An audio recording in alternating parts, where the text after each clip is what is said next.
5절입니다. 어떤 사람들이 성전을 가리켜 그 아름다운 돌과 헌물로 꾸민 것을 말하며 예수께서 이르시되, 이렇게 돼 있죠? 네. 어떤 사람들 누구냐면요.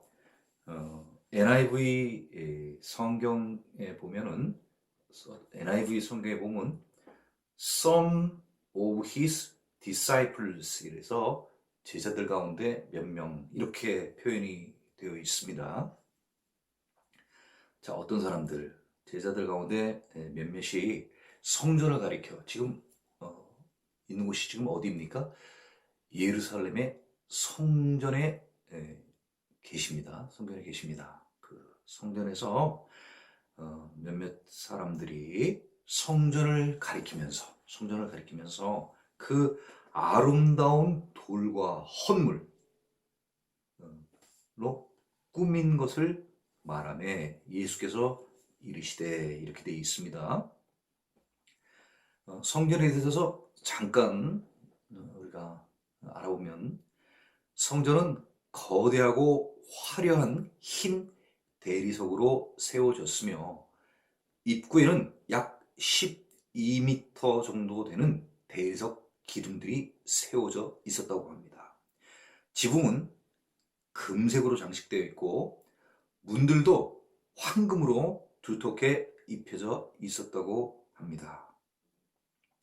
이 성전은 헤롯 대왕이 건축한 세 번째 성전입니다. 네, 세 번째 성전입니다. 첫 번째 성전은 우리가 잘 알고 있는 솔로몬 왕 때 지은 성전을 말하는 것이죠. 그죠? 그 아버지인 솔로몬 왕의 아버지인 다윗이 그 성전에 대한 설계도를 다 준비를 하고 또 그에 필요한 성전을 짓는 데 필요한 모든 자재들을 또 다 준비를 하고 성전을 지은 자는 그의 아들인 솔로몬 왕이 성전을 짓게 되는데요. 솔로몬 왕이 왕위에 즉위한 지 4년인 BC 966년부터 즉위 11년 BC 959년까지 약 7년간에 걸쳐서 성전을 짓습니다. 이것이 1차 성전이죠. 1차 성전이죠. 이 1차 성전은요, 이 1차 성전은 BC 586년 바벨론의 느부갓네살이 이 유다를 멸망시킬 때 이 성전이 다 무너져 버리게 되죠. 파괴돼 버립니다. 그리고 2차 성전은 바벨론 포로 이후에 돌아온 스룹바벨이 이 성전을 다시 세우게 됩니다. 그래서 그 이름을 스룹바벨 성전이라고 이야기를 하죠. 예. 이 스룹바벨의 성전 건축을 시작한 해는 몇 년도냐면요. BC 536년에 성전 건축을 시작하게 되는데요. 성전 건축한 지 한 16년 된 BC 520년에요. 성전을 건축하다가 문제들이 생기게 되어서 이게 중단이 됩니다. 중단이 됐다가 다시 시작을 하게 되죠. 그래서 한 5년 후인 BC 515년 혹은 516년에 성전이 완성이 됩니다. 성전이 완성이 됩니다. 이렇게 그 완성되었던 성전이 오랜 시간을 거치면서 낡고 또 많은 식민지 생활을 하게 됨으로 말미암아 이게 훼손되게 되죠. 그러면서 이제 이 헤롯이 유대의 왕이 되면서 로마의 식민지 시대에 유대를 다스리는 왕이 헤롯이 왕이 되면서 유대인들이 어떻게 보면 좀 환심을 살 있던 이런 계획으로다가 헤롯 성전을 짓게 됩니다. 이 헤롯 성전은 BC 19년에 착공이 되어서 AD 63년에 완공될 정도로 방대하고 화려했고 아름다웠다고 합니다. 그러니까 성전 지은 기간이 어느 정도냐면요, 한 82년 되는 거예요. 1차 솔로몬 성전이 지은 게 한 7년. 그 다음에 2차 수르바벨 성전이 지은 것이 아무리 길더라도 21년. 재건한 게 한 5년 정도 되니까 그렇게 긴 건 아니죠. 그런데 이 헤롯 성전은 약 82년 동안이나 걸쳐서 지었으니까 어떻게 보면 얼마나 잘 지었는지 우리가 알 수 있는 것입니다. 그러니까 지금 예수님이 지금 공생애를 하고 계시는 AD 30년경, 이때는 어떻게 보면 이 헤롯 성전이 아직도 지금 지어지고 있는, 그죠? 완공을 안 돼서 계속 지어지고 있는 그런 상황인 것입니다.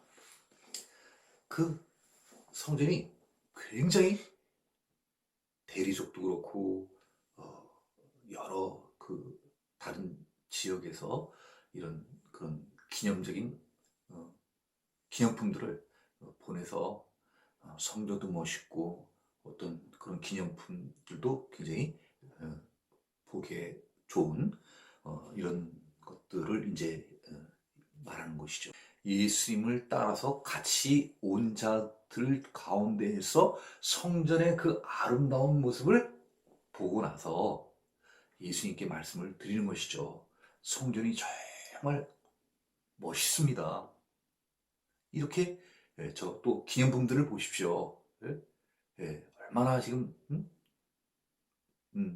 저것들이 예쁩니까? 아름답습니까? 웅장합니까? 어떤 이런 것들을 이제 얘기를 한 것입니다. 그런 얘기를 듣고 나서 이제 예수님께서 미래에 있게 될 일들을 얘기를 하시는 거죠. 지금 여기 성전을 본 이 자들은 성전에 대해서 굉장히 놀란 거예요. 성전의 그 위대함에 놀란 거예요.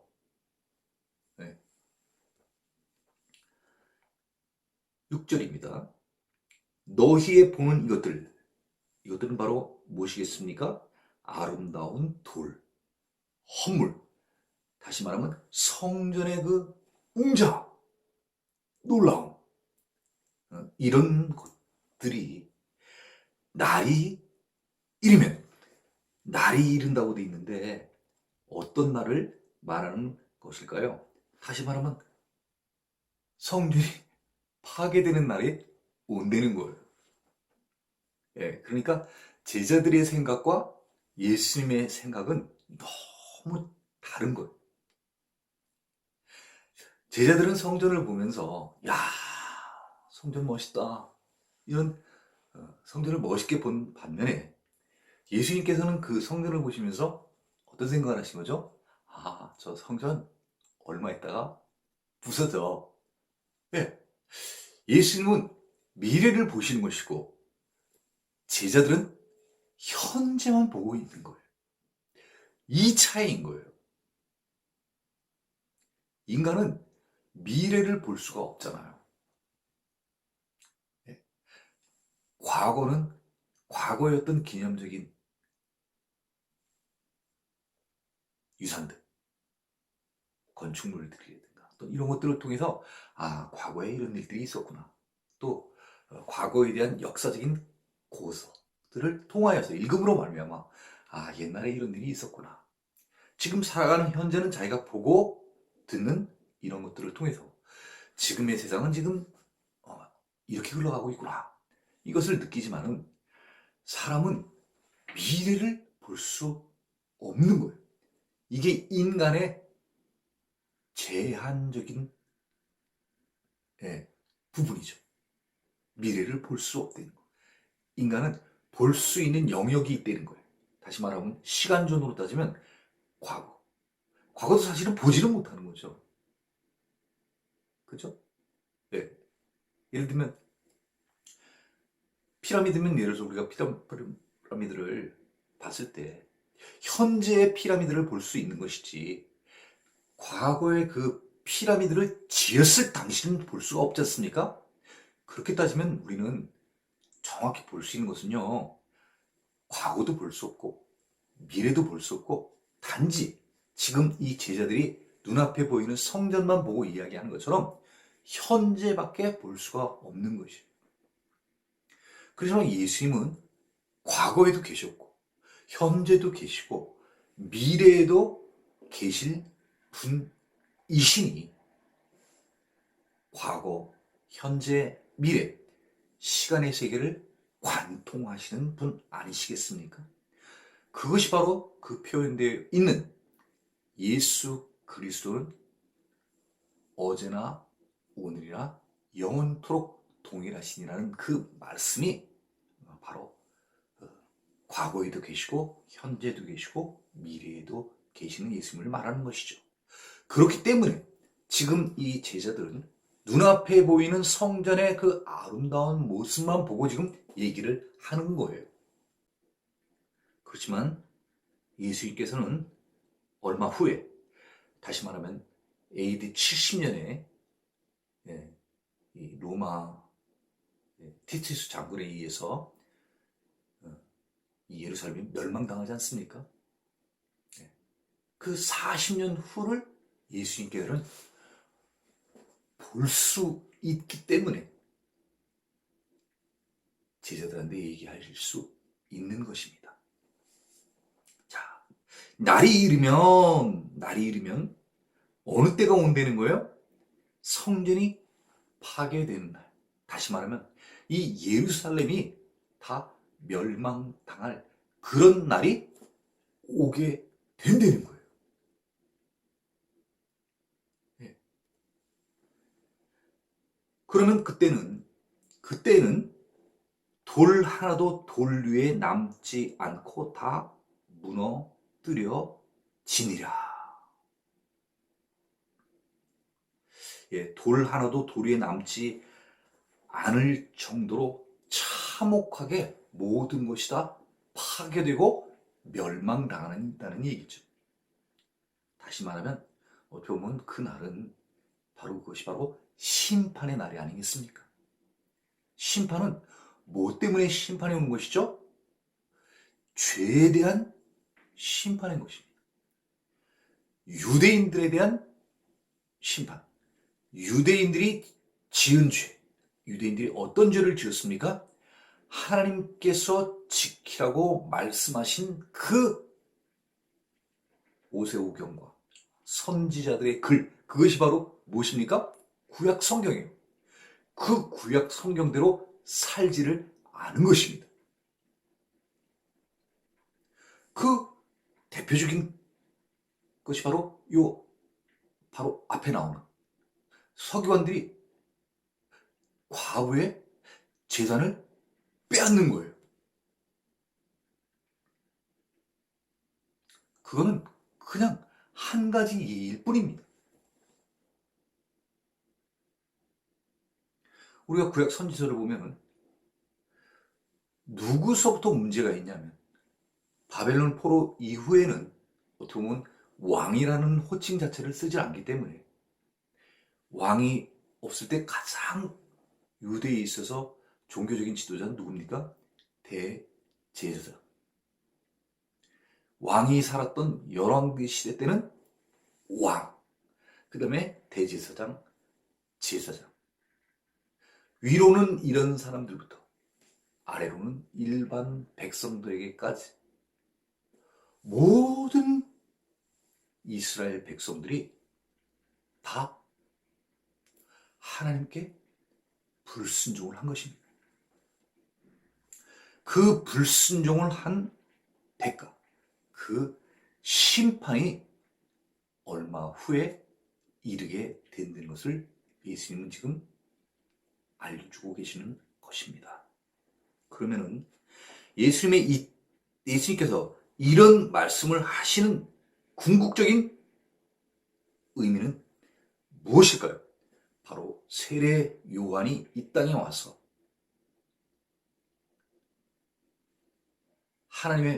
예수님의 길을 예비하는 자, 회개하라, 천국이 가까이 왔느니라. 지금부터라도 너희가 삶을 바꾸라는 거예요.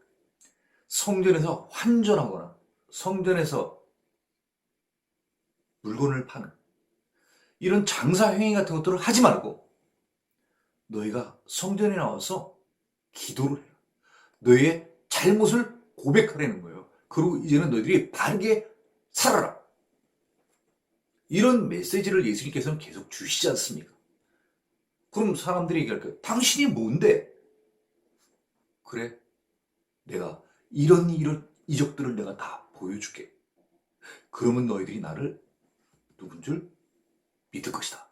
그래서 예수님께서 내가 하나님의 아들로 온 이 땅의 메시아야, 나 곧 메시아야 하는 것을 직접 보여주기 위해서 여러 이적들을 보여줬지 않습니까? 나 메시아야? 그러면 백성들은 어떻게 그것을 받아들여야 되는 거예요? 그래, 당신이 바로 메시아이시군요. 우리를 위해서 보내주신 메시아이십니다. 왜요? 사람은 그런 일을 할 수 없으니까. 오직 하나님만이 그런 일을 하실 수 있는 분이시니까. 앞서 많은 이적들을 보여줬을 때 유대 백성들이 누구께 영광 돌렸습니까? 하나님께 영광을 돌렸다는 거예요. 그렇죠? 그러면 하나님께 영광 돌렸다고 하는 것은 뭐예요? 예수님을 통해서 누굴 바라보는 거예요? 하나님을 바라보는 것이죠.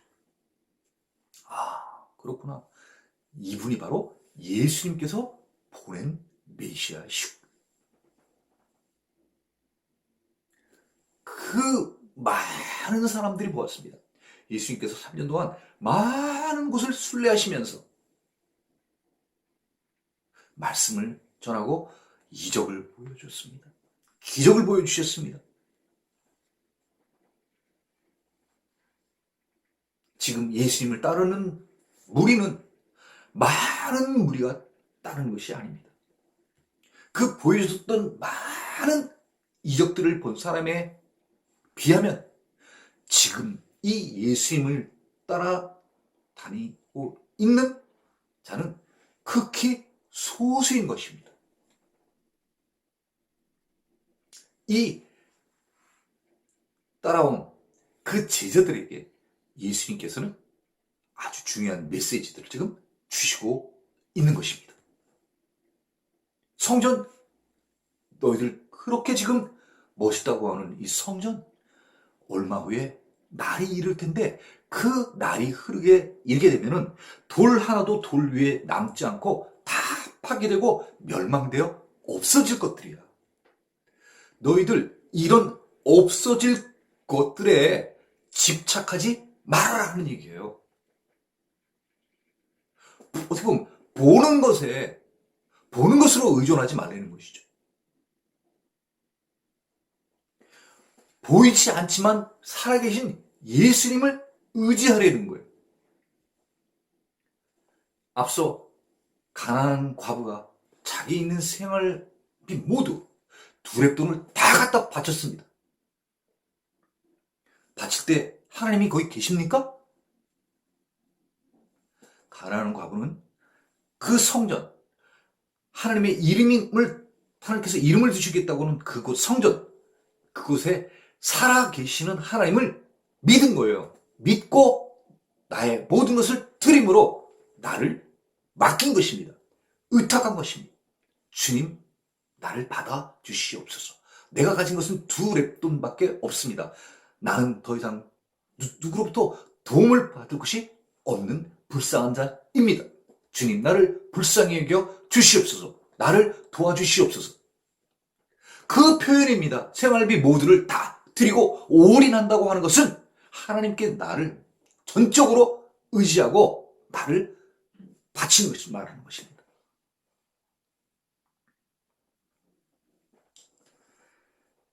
(7절입니다) 그들이 물어 이르되 선생님이요, 그러면 어느 때에 이런 일이 있겠사오며, 때를 물어보는 거예요. 영어로는 쉽게 그냥 when, 언제냐 이거죠. 그날이. 그죠? 지금 그 6절에 예수님께서 얘기하신 날, 타임이 언제냐 이거예요. 궁금한 게. 예? 당연히 궁금하겠죠. 예, 궁금하겠죠. 그 타이밍이 언제고, 이런 일이 있겠사오며, 이런 일은 바로 무슨 일입니까? 돌 하나도 돌 위에 남지 않고 다 무너뜨려지는 날. 다시 말하면 이게 파괴, 멸망, 다 산산조각 딱 부서지는 거예요. 아니, 돌 하나도 돌 위에 남지 않을 정도면, 돌을 깨뜨릴 수 있을 정도로다가 되면 어떤 엄청난 일이 벌어지면은 세상에 돌이 다 이렇게 돌이 남지 않을 정도가 되겠습니까? 성전은 아까 얘기한 것처럼 큰 대리석들, 이런 것들로 지치 않습니까? 그 당시 역사가 요세푸스에 의하면요, 헤롯 성전에 사용된 돌의 크기는 가로가 11.4m, 11.4m. 뒤에 뛸까요? 그냥 다 알려드릴까요? 그냥? 세로가 3.7m, 높이가 5.5m나 되었다고 합니다. 세상에 돌 하나가요, 가로가 11m, 세로가 3.7m, 높이가 5.5m나 됐다는 거예요. 돌 하나가요. 이런 돌이, 돌 하나도 돌 위에 남지 않을 정도리 얼마나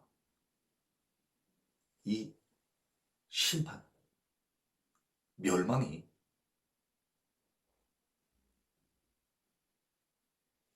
큰지를 우리는 알 수 있는 것이죠. 싹 쓸어버리는 거, 싹 부서져버리는 그런 것들이 있잖아요. 혹독한 거예요. 그들이 물어 이르되 선생님이요, 그러면 어느 때에 이런 일이 있겠사오며, 이런 일이 일어나려 할 때에 무슨 징조가 있사오리까? 네, 그렇죠? 이렇게 지금 나와 있네요. 자, 이거 지금 이 제자들이 궁금한 건요, 제자들이 궁금한 것은 지금 성전에 대한 지금 얘기로 시작된 거예요. 성전 멋있습니다, 예수님. 그랬더니, 야, 그 성전 얼마 있다가 아주 다 부서져. 그때가 올 거야. 다 파괴될 날이 올 거라는 거예요. 예, 미래에 대해서 얘기를 하시니까 이 제자들이 이제 궁금한 거죠. 예? 아니, 이렇게 멋있는 성전이 다 없어진다고요? 부서진다고요? 아니, 그게 언제예요, 언제? 예? 그리고 또, 뭐죠? 네. 무슨 징조가 있게 되느냐 얘기죠. 어떻게 하면 그 때를 우리가 알 수 있겠느냐 그런 얘기죠. 어떤 징조가 나타나게 되면, 아, 이제 곧 성전이 다 부서지는 그런 멸망의 때가 온다는 것을 우리가 알 수 있겠습니까? 제자들은 어떻게 보면 그 심판의 때가 오면은 지금 어떻게 피해보려고 지금 그런 생각을 갖고 있는 것 같아요. 야, 그거 알면 내가 미리 도망가 있으면 되겠다. 제일 중요한 게 사는 거 제일 중요하잖아요. 그쵸? 왜 이런 제자들이 이런 걸 물어봤겠어요? 성전이 무너지고 한 것뿐만 아니라 그거 궁금하죠, 당연히. 아니, 어떻게 이렇게 잘 세워진 성전이 뭐 때문에 도대체 없어지게 되는지. 자, 그럼 없어지게 될 때 미리 알면 나는 여기 있으면 죽겠구나. 네? 예수님은 지금 다 아시는 것처럼 지금 말씀을 하시니까 예수님한테 아주 중요한, 요새 그 천기누설과 같은 그런 거를 물어보는 거예요. 그럼 예수님 아시죠? 그럼 아시면 저한테 그거 얘기해 주세요. 네. 지금 성전에 대한 얘기를 했어요? 뭐라고요? 성전 무너진다고. 그러면 성전 무너질 때 그거 미리 전조가 있습니까? 무너지기 전에 우리가 알 수 있는 그 때, 예? 뭐 천둥과 예? 번개가 친다든가 혹은 바람이 분다든가 우리가 좀 어떤 그런 알 수 있는 방법이 있나요? 그리고 그, 그 타임, 그때는 언제예요? 지금부터 10년 후입니까? 안 그러면 1년 후입니까? 아, 궁금할 거 아니겠습니까? 궁금하죠. 그래서 지금 예수님한테 물어본 거예요. 뭐를요? 떼어하고 그런 멸망, 성전 파괴가 있기 전에 어떤 사인이 있습니까? 이걸 물어본 거예요. 예수님한테. 그랬더니요. 예수님께서 8절입니다. 이르시되 이제 얘기하시는 거죠. 이제 이르시되 이렇게 얘기하시는 거예요. 네. 미혹을 받지 않도록 주의하라. 많은 사람이 내 이름으로 와서 이르되 내가 그러하며 때가 가까이 왔다 하겠으나 그들을 따르지 말라. 아니 예수님께서는 지금 제자들은 분명히 때와 징조에 대해서 얘기를 하셨지 않습니까? 하셨지 않습니까? 그런데 때에 대해서는 얘기를 지금 하시지 않는 거예요. 그렇죠? 그 지금 징조에 대해서도 어떻게 보면 딱 어떤 것이라고 얘기를 하시진 않습니다만은 지금 우리가 알아야 될 것은 지금 예수님께서 말씀하실 때 그 의미 가운데에서 징조는 어떤 징조들이 나타나냐 하면요.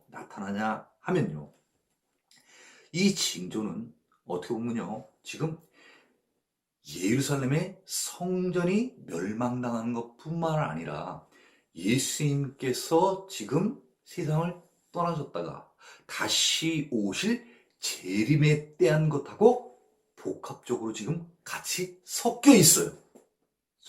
그러니까 지금 우리가 이 누가복음 21장의 이 내용들을 보면서 2000년 전에 지금 제자들하고 좀 다른 것은 무엇이냐면요.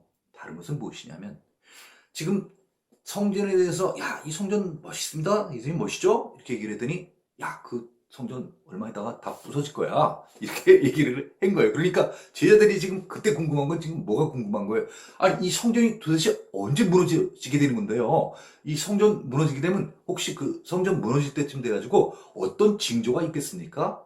이걸 물어본 거예요. 근데 2000년 지난 오늘 우리들이 살아가는 이 시점에 있어서 예루살렘 성전 무너진 거, 안 무너진 거 우리 알아요, 몰라요? 알아요. 언제 무너졌다는 거예요? 얼마 있다가. 예수님 승천하시고 나서. AD 30년 정도니까요. 그죠? 그리고 로마의 티투스 장군에 의해서 성전이 무너지는 게 언제예요? 예루살렘 멸망되는 게 AD 70년. 40년 후에 어떻게 되죠? 이 성전 다 무너져요. 그러면 이제 오늘을 살아가는 우리들에게 있어서 2000년 지난 오늘을 살아가는 우리들에게 있어 예루살렘의 성전이 무너진 거의 징조와 때 중요해요? 안 해요? 중요하지 않아. 우리에게 중요한 건 뭐예요? 예수님 재림하시게 되는 때. 아까 얘기한. 그리고 예수님이 재림하실 때 있게 될 뭐야? 징조. 우리는 여기에 포커스를 맞추면 되는 거예요. 그러니까 이걸 쭉 읽어나가면서 두 가지 의미가 복합되는 거죠. 제자들이 봤을 때는 제자들이 지금 궁금한 건 제자들이 뭘 궁금해하는 거예요? 성전이 언제 부셔집니까? 부셔질 때 나타난 징조는 무엇입니까? 제자들은 지금 이게 궁금한 거예요. 네. 혹시 이 제자들 가운데서 예수님께서 이렇게 물어보는 사람이 있습니까? 예수님 재림하실 때 그때가 언제입니까? 예수님 재림하시기 전에 어떤 징조가 있습니까? 이걸 물어보는 사람이 있어요? 없어. 단지 이 제자들이 궁금한 건 성전에 대해서 지금 얘기를 하고 있는 거예요. 오늘 우리는 뭐에 대해서 우리는 궁금해서 봐야 되는 거예요? 예수님 다시 오시는 재림의 때. 예루살렘 성전이 무너지는 것도 뭐예요? 심판입니다. 심판이 와서 성전을 부시는 거예요. 예수님이 재림하실 때, 그때도 뭐가 따르죠? 심판이 따르는 거예요. 예루살렘 성전의 심판을 따를 때 심판받는 자는 사실은 누구에 대한 심판이에요? 유대인들에 대한 심판.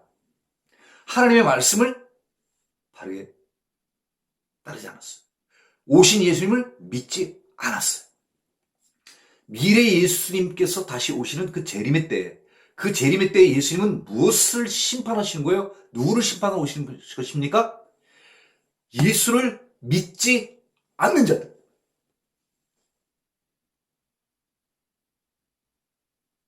다시 말하면 불신자들에 대한 심판을 오시는 거예요. 성전을 통하여 유대인들에 대한 심판을 알려주시는 것이고, 예수님 다시 오실 재림의 때에는 믿지 않는 자들, 그들에 대한 심판주로 오시는 것이죠. 그래서 우리는 이 성경을 보면서 성전이 왜 파괴되었는지, 징조는 무엇인지, 이것도 물론 우리가 지금 이 내용 가운데 찾아봐야 되겠습니다만은 2000년이 지난 우리가 더 알아야 될 것은, 예수님이 재림을 하시는구나. 그러면 그 예수님이 재림하시는 때는 언제일까? 그 예수님이 재림하시게 될 때의 나타나는 징조는 무엇일까? 이것을 우리가 알아야 되는 것이죠. 그리고 자, 이 예루살렘 성전을 무너뜨리는 것은 단지 건물을 무너뜨리는 의도가 아니라 사람에 대한 심판인 거예요. 유대인들에 대한 심판인 거예요. 나를 다 없애버렸잖아요. 그러면 예수님이 다시 오시는 그 재림의 때, 그때도 어떻게 되는 거죠? 나를 다 없애버린다는 거예요. 이 세상을 없애버린다는 거예요. 살지 못하게 한다는 거예요. 그래서 이제 예수님이 오시면은 믿는 자들은 이 세상이 아닌 하나님의 나라에 살게 해 주시겠다는 것입니다. 믿지 않는 자들은 하나님의 나라에 들어갈 수 없다는 것이죠. 문을 닫아버린다는 거예요. 한번 문을 닫으면 다시 열 자가 없어요. 다시 열리질 않는다는 거예요. 그러니까 지금 어떻게 보면 예수님의 재림까지 살아가고 있는 우리들, 예루살렘 성전이 무너지는 AD 70년을 지나서 오늘 지금 2021년을 살아가고 있는 우리들은 어디를 향해서 지금 나아가고 있는 것입니까? 바로 예수님의 재림의 때, 그 때를 향하여 나아가고 있습니다. 우리가 심판을 받지 않으려고 하면, 다시 말하면 우리가 하나님의 나라에 들어가려고 하면 우리에게 필요한 것이 바로 무엇입니까? 우리의 죄를 회개해야 되는 것이죠. 그리고 바르게 살아야 되는 것입니다. 최근에 들어서 세상이 이제 다시 회복되는 분위기로 지금 흘러가면서 많이 지금 들리는 게 바른 정치, 바른, 이런 표현들이 많이 나오고 있습니다. 그러면 이제까지는 어떻게 살았다는 것입니까? 그릇된, 잘못된 이런 삶을 살았다는 거예요. 신앙생활도 똑같습니다. 세상은 세상대로, 우리 믿는 사람들은 믿는 사람대로, 우리는 이제 어떻게 살아야 되는 것입니까? 바른 신앙생활을 해야 되는 것입니다. 그 바른 생활이 무엇입니까? right, righteous, 의롭게 살아야 되는 것입니다. 오직 의인은 믿음으로 말미암아 살아요. 의인, 바르게 사는 사람들은 어떤 사람들입니까? 믿음 갖고 사는 자들. 반드시 우리에게 재림은 온다. 심판의 때는 반드시 온다. 그걸 믿고 사는 사람들이에요. 그렇기 때문에 우리는 그 심판이 왔을 때 심판에서 구원을 받으려고 하면 우리는 어떻게 살아야 하는 거예요? 예수님 믿어야 되는 거예요. 예수님을 믿어야 되는 거예요. 예수님을 영접해야 되는 거예요. 영접한 자, 곧 그의 이름을 믿는 자. 그의 이름 예수 그리스도. 예수는 하나님께서 보낸 지극히 높으신 이의 아들. 하나님의 아들. 그분이 바로 구세주, 구원자 예수님이라는 걸 우리는 믿어야 되는 거예요. 그 이름을 예수, 니꼬로 그리스도. 그걸 믿어야 되는 거죠. 그런 자들에게는 그 자녀가 되는 권세를 주신대잖아요. 우리는 하나님의 아들이 되는 거예요.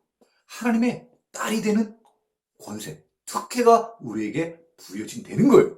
그러므로 말미암아 예수님께 재림하시게 될 때에는 하나님께서 그들의 자녀들, 아들과 딸들을 그의 나라에 부르신다는 거예요. 그래서 같이 영원토록 살게 해 주신다는 것입니다. 그것을 바로 믿는 거예요.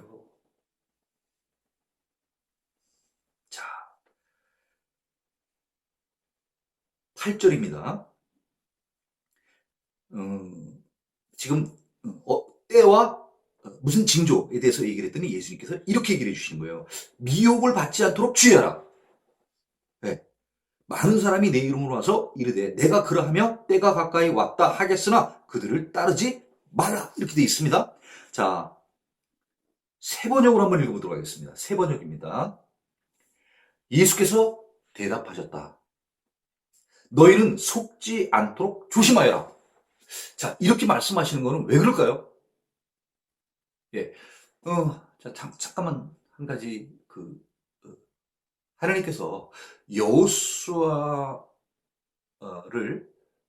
새로운 이제 지도자로 이제 세우시면서 강하고 담대하라고 얘기를 했습니다. 강하고 담대하라고요. 그 말씀을 하신 건 왜 그래요? 강하고 담대하지 못하기 때문에. 그냥, 여호수아는 그냥 모세를 따라만 다녔어요. 시킨 것만 한 거예요. 누구 믿고요? 모세 믿고, 모세 믿고. 따라다녔는데, 이제 모세가 자기를 후계자 삼고 이제 떠났어요. 그러니까 이제 여호수아가 얼마나 걱정이 많이 되겠습니까? 걱정이 많이 되겠습니까? 그때 강하고 담대하라고 얘기를 하잖아요. 그 말은 다시 뭐래요? 여호수아가 떨고 있는 거예요. 나 떨고 있지. 이럴 때 예수님께서 나타나셔서 하나님께서 나타나서 야, 강하고 담대하라고 얘기를 해주시는 거예요. 지금 앞으로 세상이 어떻게 흘러갈 것인지 예수님은 알고 계신 거예요. 그래서 예수님이 얘기를 해주신 거예요. 뭐라고요? 너희는 속지 않도록 조심하라는 거예요. 다시 말하면 입장 바꾸면 무슨 뜻이죠? 많은 사람들이 속는다는 거예요. 속는다는 거예요. 아이고, 신앙생활을 제가 몇 년을 했는데 제가 속아요. 방심하지 마세요, 그렇게. 방심할 것 같으면 예수님이 뭐하라 제자들한테 얘기를 해주겠어요. 아니, 3년 넘게 같이 따라다니는 제자들한테 이렇게 조심하라고 얘기를 하는데, 흔들릴지 모르니까. 미혹에, 유혹에 넘어갈지 모르니까. 실족하게 될지 모르니까. 예수님께서는 지금 당부를 하고 계신 거예요. 이 제자들의 미래의 삶. 예수님 무엇이겠습니까? 잘하라. 잘하라. 그래서 얘기를 해주시는 거예요. 뭐라고요? 미혹받지 말라고, 속지 않도록 조심하라는 거예요. 아유, 뭐라고요? 속지 말라고요. 속지 말라고요. 누구한테 속는데요? 거짓 선지자들. 이제 나오잖아요. 자, 많은 사람이, 아, 또 적은 소수가 얘기를 하는 게 아니라, 많은 사람들이, 많은 사람들이 행동한다는 거예요. 소수가 아니라. 뭐라고 그러는데요? 많은 사람들이 내 이름으로 와서 누구 이름 써먹는 거예요? 예수님 이름. 예수 이름으로 온다는 거예요. 다시 말하면 뭐죠? 예수님께서 말씀하신 것처럼 그렇게 온다는 거죠. 그렇게 온다는 거예요. 네. 이 표현 바로 뭐죠? 내 이름으로 이렇게 얘기하는 건요. 이리가 양의 탈을 쓰고 오는 거예요. 이리가 양의 탈 안 쓰고 이리로 딱 오면은 우리는 바로 알 수 있어요. 뭔지요? 일이. 저거 일이 아니야? 저거 우리 잡아먹으려고 왔네? 우리 금방 안단 말이에요. 근데 얘들이 올 때는 어떻게 온다는 거예요? 이리가 양의 마스크를 딱 쓰고 오니까 우리는 알아요, 몰라요? 몰라. 어떻게 보이는 거예요? 양처럼 보여요. 양처럼 보이는 거. 속는 거에 이래서 속는다는 거예요. 거짓 선지자들 이단이 올 때 있잖아요. 이단이라고 딱 카드 보여주고 오면 우리 안 속아요. 저희 신천지입니다.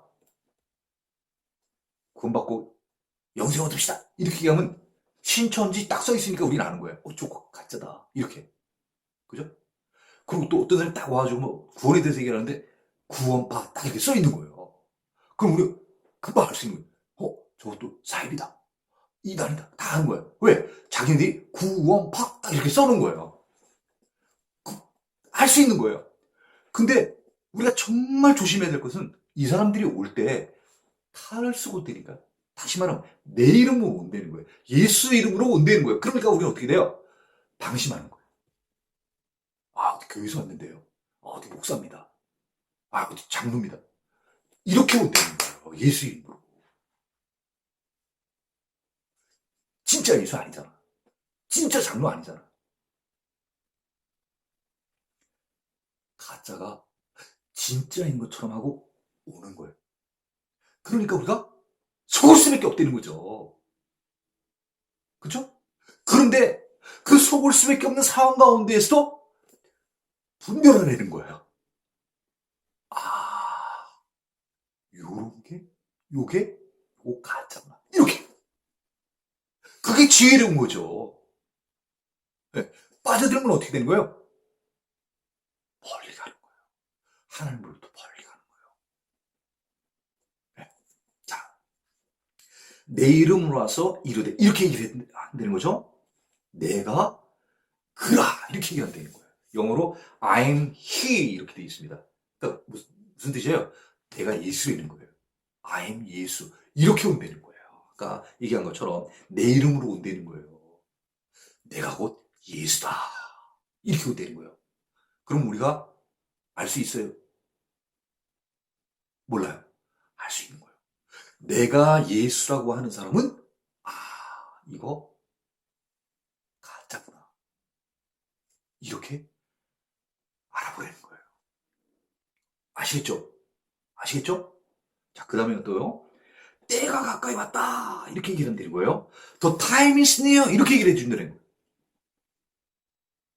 때가 가까이 왔다는 거예요. 이렇게 얘기할 때 이거 뭐라는 거죠? 가짜되는 거예요.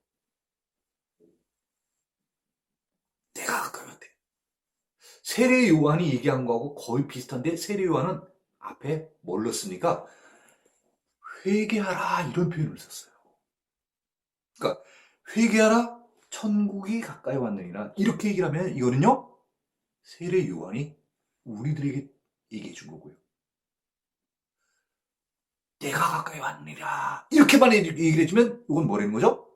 이거 가짜들이 하는 얘기라는 거예요. 아시겠죠?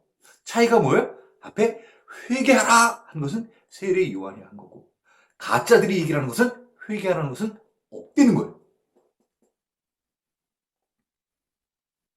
그러면 이 가짜들이 원하는 건 우리가 회개해가지고 하나님 나라 가는 것을 원치 않는 거예요.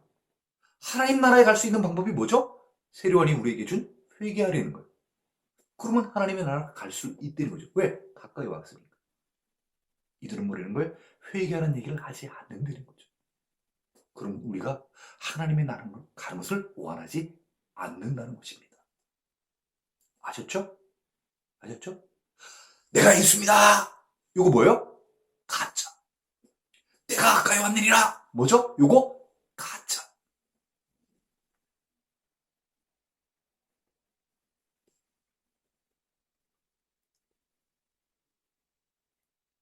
하겠으나 그들을 따르지 말라.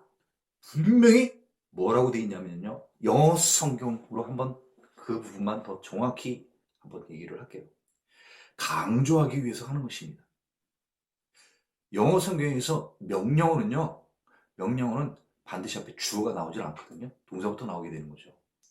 Don't follow them. Don't follow them. 그들을 따르지 말라는 거죠.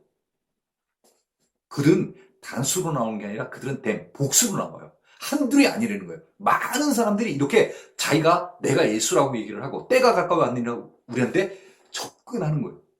그때 이들이 이렇게 접근할 때 don't follow them. 그들을 따르지 말라는 거예요.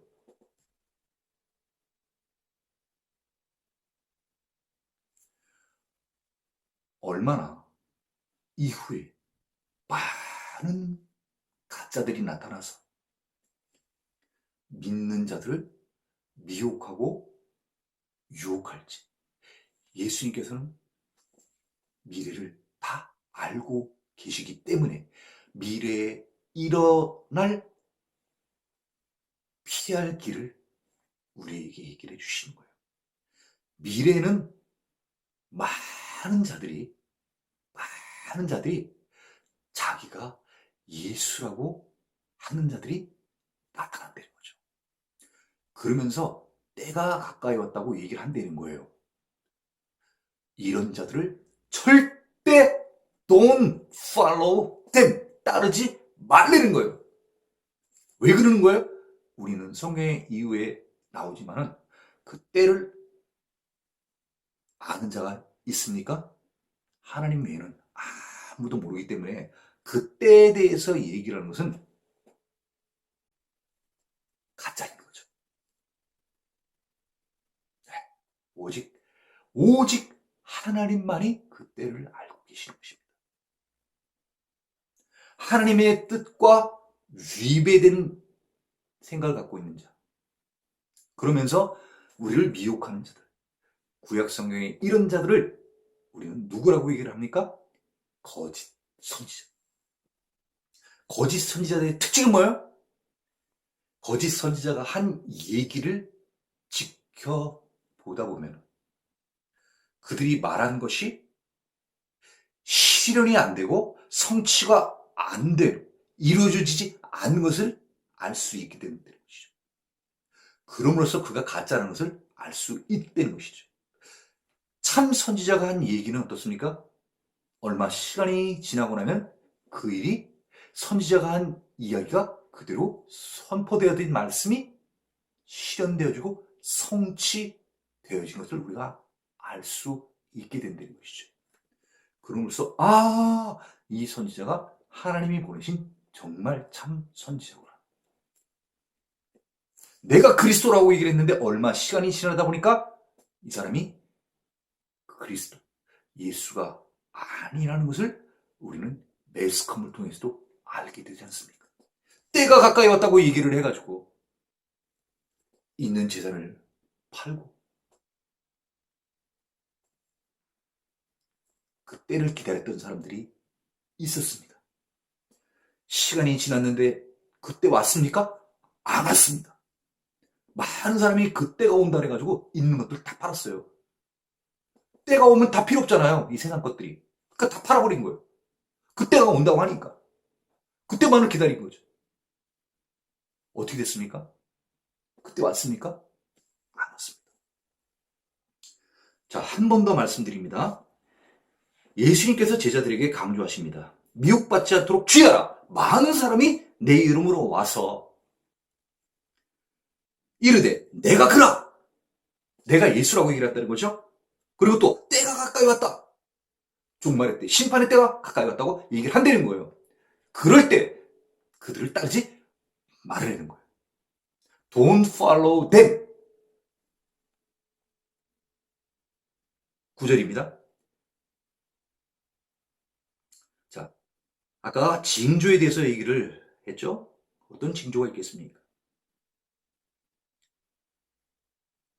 이런 거짓 선지자들, 이런 거짓 선지자들이 나타나기 시작을 한다는 것이죠. 예. 종말적인 어떤 의미에 있어서 우리가 바라보는 것은, 자, 예루살렘 성전은 이미 망했어요. 무너졌어요. 그럼 2000년 지난 우리가 이것을 볼 때 우리는 이제 무엇으로 해석을 해야 되냐면, 우리는 종말론적으로 우리는 이것을 바라보면 되는 것입니다. 자, 어떤 일들이 있냐? 가짜 선지자들이 판치게 된다는 것이죠. 또 어떤 일이 있습니까? 난리와 소요의 소문을 들을 때, 9절입니다. 이 일이 먼저 있어야 하되 끝은 곧 되지 아니하리라. 자, 이런 난리와 소요의 소문을 들을 때 두려워하지 말아라. 이 일이 먼저 있어야 하되 끝은 곧 되지 아니하리라. 이 제자들이 지금 바라는 것, 물어본 질문은 뭐냐면, 이 성전이 언제 무너지겠습니까? 하는 그 얘기들이 궁금한 거예요. 예, 그래서 1차적으로는 성전 파괴에 대한 이야기를 하고 계시지만은, 실상 이 의미는 예수님이 다시 오실 그 종말에 대한 의미라고 볼 수 있는 것입니다. 세 번역으로 한번 9절을 한번 읽도록 하겠습니다. 세 번역으로 9절입니다. 전쟁과 난리의 소문을 듣게 되어도 겁내지 말아라. 겁내지 말아라. 네. 세상에 막 전쟁이 터지고 온통 막 난리가 나고 하는 이런 소문들이 막 들어도 겁내지 말래요. 겁내지 말래요. 이런 일이 반드시 먼저 있어야 된다는 거예요. 심판 전에는 이런 일들이 먼저 있기 마련인 것이라는 거예요. 그럼 이게 뭐예요? 이게 어떻게 보면 징조를 말하는 것이죠. 심판의 때가 분명히 오게 되는데, 그 심판의 때는 전쟁도 일어나고 온통 세상이 난리가 난다는 거예요. 그런 소문을 듣더라도 너희가 놀라지 말라는 것이죠. 왜 놀라지 말아야 될 것은, 왜 우리가 놀라지 말아야 될 것은 왜 그렇습니까? 우리는 구원받기 때문에, 우리는 구원받는 자이기 때문에 그런 것들에 동요되지 말라는 것입니다. 그러니까 이런 것들에 대해서, 이런 지금 일어난 일들에 대해서 두려워하지 않으려고 하면은 어떻게 해야 되는 거예요? 세례 요한이 한 것처럼 회개하라는 거예요. 회개. 사람이 구원받지 못하는 것은 자신이 지은 죄로 인하여 멸망당하는 것이 아니야. 구원받지 못함이 아니요. 자기가 지은 죄에 대한 회개를 하지 않기 때문에 구원을 받지 못한다는 거예요. 구원의 때는 언제든지 열려 있어요. 일찍 시작할 수도 있고 늦게 시작할 수도 있지만, 시간의 이름과 늦음에 상관없이 어느 때든지 내가 예수님 앞에 잘못 살았다는 것을 고백하고 회개하면 바로 그 순간 속량, 죄사함, 무죄 판결은 즉시 이루어진다는 것이죠. 그래서 종말을 살아가는 우리들에게 있어서 정말 중요한 것은 무엇이냐면요. 우리는 예수님의 말씀대로 살고 있는가? 우리가 예수님의 말씀대로 살고 있지 못한 것이 있다고 하면 그 잘못된 것을 예수님께 고백을 드려야 되는 것이죠. 그럴 때 은혜와 사랑이 많으신 예수님, 하나님께서 우리의 그 고백을 통하여, 회개를 통하여 우리에게 속량을 해 주신다는 것입니다. 죄를 깨끗하게 씻어 주시겠다는 것입니다.